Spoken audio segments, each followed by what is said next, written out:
4 hal yang harus kamu hindari kalau kamu pengen menjadi pembaca buku yang konsisten dan juga efektif. Karena kalau kamu gagal dalam 4 hal ini, kamu berpotensi untuk gagal menjadi pembaca buku yang efektif dan juga nggak gampang lupa di kemudian hari. Dan hasilnya, kalau kamu nggak hindari 4 hal ini, kamu cuma capek-capek membaca buku, tapi kamu nggak ada hasilnya sama sekali.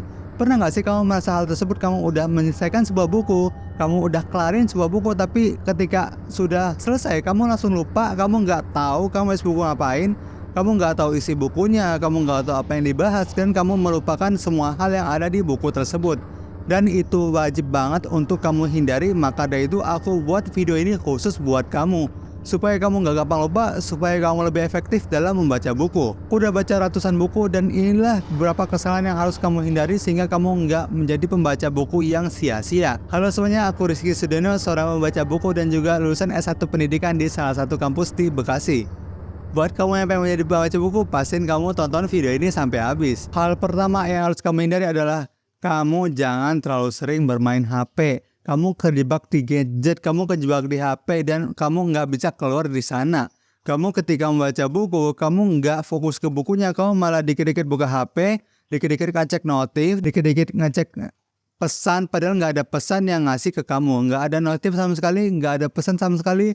Tapi karena kamu sudah terbiasa refleks tangannya, sudah terbiasa main HP, dan jadi kamu nggak ada apapun malah tapi main HP. Dan itulah kesalahan yang harus kamu hindari. Karena aku dulu pernah nih ketika aku membaca buku, tapi yang terjadi aku tuh bukanlah fokus ke bukunya, aku malah dikit-dikit buka HP, dan itu fatal banget. Aku lebih nggak fokus kepada buku dan aku lebih fokus kepada HP-nya, dan itu nggak boleh banget kamu lakukan.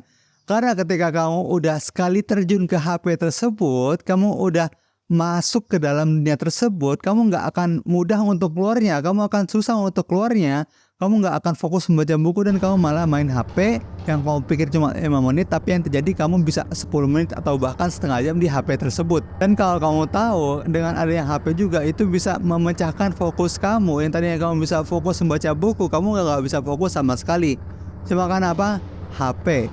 Oleh karena itu kalau kamu nggak pengen kejebak di HP tersebut, ada beberapa hal yang bisa kamu lakukan seperti menyimpan HP kamu di tempat lain ketika kamu membaca buku. Kamu baca buku yang di ruang tamu, kamu simpan HP-nya di kamar. Kamu baca buku di kamar, kamu simpan HP-nya di tempat yang jauh, yang mana itu kamu susah untuk menggapainya, yang mana kamu itu mager untuk menggapainya, dan itu efektif banget untuk kamu lakukan ketika kamu ingin fokus membaca buku. Ataupun cara lain yang bisa kamu lakukan ketika kamu ingin fokus membaca buku dan nggak fokus ke HP, nggak main HP, adalah sesimpel hidupkan mode pesawat. Dengan mode pesawat yang kamu hidupkan, kamu nggak akan ada notif yang masuk, nggak akan ada chat yang masuk, dan kamu bisa lebih fokus dalam membaca buku tersebut, dan kamu bisa memahami buku tersebut lebih efektif cuma karena mode pesawat yang kamu nyalakan. Fokus kamu itu akan buyar kalau kamu nggak hidupin mode pesawat ini. Ketika ada notif masuk, ada chat masuk, dan itu nggak enak banget. Aku udah ngerasain itu, aku nggak suka banget ketika ada notif yang masuk.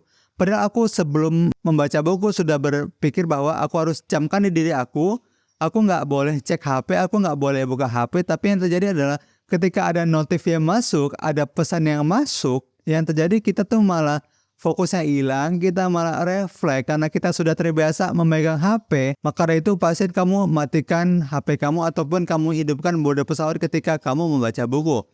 Kenapa? Karena bisa membuat kamu lebih fokus dan membuat kamu lebih efektif dalam membaca buku. Kesalahan kedua yang kamu lakukan adalah kamu berfokus kepada satu genre buku. Maksudnya apa? Kamu jangan terpatok, misalkan kamu suka novel, ya udah aku harus baca novel, aku nggak boleh baca selain novel. Jangan. Ketika kamu sukanya buku-buku non-fiksi, maka kamu berpikir aku harus baca buku non-fiksi, aku nggak boleh baca novel. Jangan. Karena aku dulu pernah begitu dan itu fatal banget. Kenapa?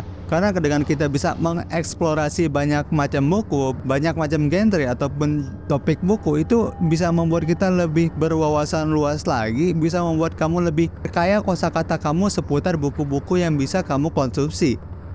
Dan kamu nggak mengkotak-kotakan genre buku, nggak mengkotak-kotakan jenis buku, sehingga kamu bisa lebih open-minded, lebih terbuka lagi kepada buku-buku. Oh, aku pengen baca buku ini tapi kamu berpikir bahwa oh, aku nggak boleh baca buku ini karena itu bukan genre aku. Jangan, itu fatal banget. Maka dari itu Pastiin ketika kamu memilih buku ataupun membaca sebuah buku, jangan sampai kamu mengkotak-kotakan satu genre tersebut. Misalkan kamu emang suka di self development, ya udah kamu baca buku itu terus. Tapi sesekali kamu baca buku di luar self development tadi, mungkin kamu bisa membaca novel yang kamu suka kepadanya. Mungkin kamu bisa membaca buku genre yang lebih islami, katakan, untuk menambah iman kamu. Kadang kamu bisa juga eksplorasi kepada genre yang sifatnya sejarah, histori, yang mana itu bisa membukakan pikiran kamu sehingga kamu tahu, oh zaman dulu tuh yang terjadi ini dan semacamnya.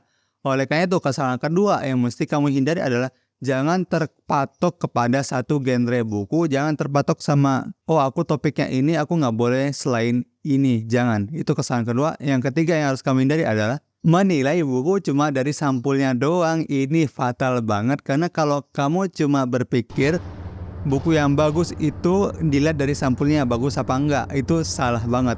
Karena kalau kamu tahu buku-buku Arab ataupun buku-buku Mesir itu banyak banget yang sampulnya itu biasa aja tapi isinya daging semua.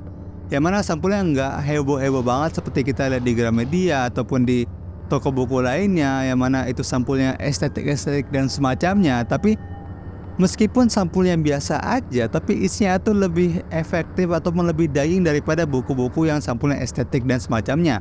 Poin di sini adalah ketika kita ingin memilih sebuah buku, ketika kita ingin membeli sebuah buku, kita pastiin bukan hanya matok kepada sampulnya saja. Karena aku tahu ada beberapa teman aku yang mana ketika membeli buku itu, ketika aku bertanya, kenapa kamu beli buku ini? Dia menjawab, karena sampulnya bagus. Bayangkan, membeli buku hanya karena sampulnya bagus, ketika dibaca nggak tahu isinya itu bagaimana dan semacamnya.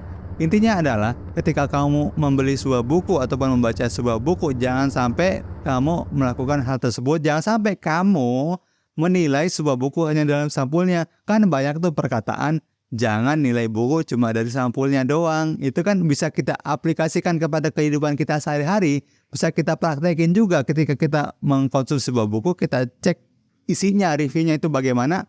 Kita lihat di YouTube reviewnya, oh buku A ini meskipun sampulnya jelek, isinya tentang apa sih sumerinya ataupun ringkasannya.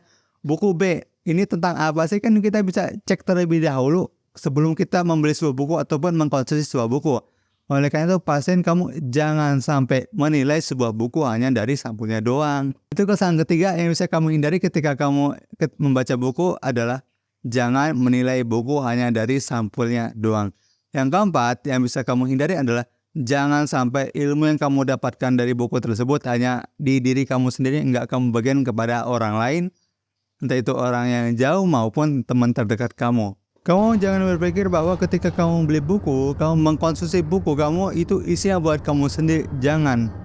Karena lebih baik menurutku ketika kamu mendapatkan sebuah ilmu, kamu bagikan kepada orang lain sehingga yang mendapatkan manfaat bukan cuma kamu doang, tapi orang banyak juga bisa mendapatkan manfaat dari buku yang kamu baca. Contoh, ketika kamu membaca buku Atomic Habits dan kamu bisa menerapkan cara membangun kebiasaan baru, ataupun kamu bisa menghilangkan kebiasaan buruk, kamu bagikan caranya kepada teman-teman kamu, pada keluarga kamu, dan semacamnya. Kalau kamu tidak bisa, paling enggak kamu buat konten seperti ini, kamu bagikan apa yang kamu tahu, kamu bagikan ilmu yang kamu dapatkan. Ataupun sesimpel kamu menulis sebuah artikel ataupun blog yang mana kamu bagikan pengalaman kamu bagikan insight apa aja yang kamu dapatkan dari buku tersebut, kamu bagikan kepada dunia ini sehingga kamu nggak stuck di kamu doang ilmunya, nggak berhenti di kamu dan bisa menyebar luas kepada orang banyak. Apalagi kalau kamu menyebarkan sebuah ilmu yang mana dalam tanda kutip agama ataupun semacamnya, itu kan bisa banget membuat kita mendapatkan pahala yang gak terputus. Kamu tahu kan, salah satu amalan yang gak terputus ketika kita sudah meninggal adalah ilmu yang kita bagikan pada orang lain. Dan ini efektif banget dan ini gokil banget. Kamu bisa buat caption di Instagram, kamu bisa buat blog di artikel di Medium dan semacamnya. Ataupun ya kamu bagikan melalui caramu sendiri sehingga intinya ilmu yang kamu dapatkan itu nggak berhenti di kamu doang, bisa kamu sebarkan entah ke anak kecil, ke anakmu sendiri, ya paling minim kepada keluargamu deh, pada anakmu ataupun kepada istri ataupun suami kamu di masa depan nanti katakan. Nah, itulah 4 hal yang bisa kamu hindari ketika kamu ingin menjadi pembaca buku yang efektif. Praktekin 4 hal tadi dan kamu jauhi 4 hal tadi sehingga kamu bisa menjadi pembaca yang lebih efektif dibandingkan diri kamu yang belum tahu 4 hal ini. Dan buat kamu yang masih bosan ketika membaca buku, aku udah buatin video buat kamu sehingga kamu bisa lebih efektif lagi membaca buku, sehingga kamu lebih nggak ngebosin lagi dalam membaca buku. Silahkan klik video di sebelah kiri sini, aku tunggu di situ. Bye bye, terima kasih telah menonton.